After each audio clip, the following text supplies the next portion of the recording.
mga sir, i-try po natin mag-locate po dito sa site na ito. Dito sa site po ng KTH po natin.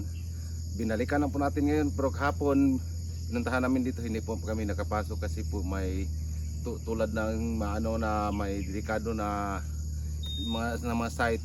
Yan po, binabalikan po natin. Doon tayo sa isang site sa may bandang ibabaw na may isang po doon na hindi po natutuyo, na isang parang natutubig na area na hindi po matutuyo kahit na tag-init. At yung gagamitin po natin na locator, ito po yung yung latest natin na ginagawa.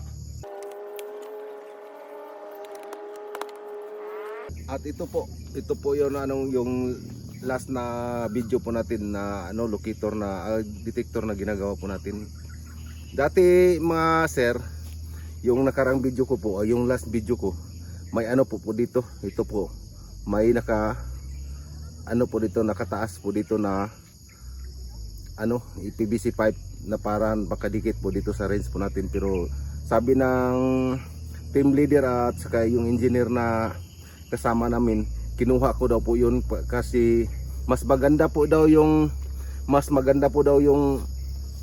hindi po nakatali yung range dito, kasi po mas maganda yung pong flexible na detector itong gamit natin.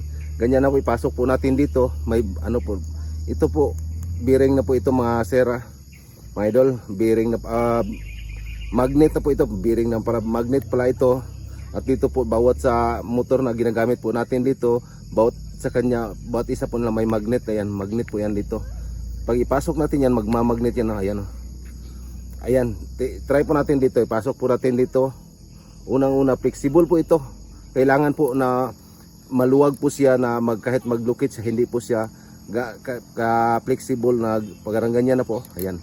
Hindi na po yan malalaglag kasi po magnet po ito. Ayan. Ipasok po natin dito. Ayan Una, ito po yung unang magnet. Yung unang magnet dito po. Parang ganyan na po siya. Ayan yan. Yung unang magnet ayan ganyan Then ipasok natin dito. Pasok naman sa pangalawa. Then pangalawang po, ganyan na po. Yung gamit po natin, yung detector po natin, flexible, ganyan, dapat ganyan na po siya. Ayan.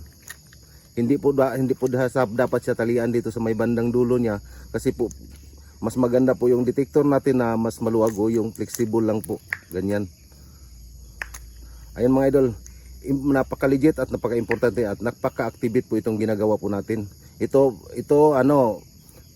ko po sa inyo na paggagawa kayo dito, legit na detector po ito at makagawa kayo dito, goods. Okay mga idol, puntahan na po natin yung site.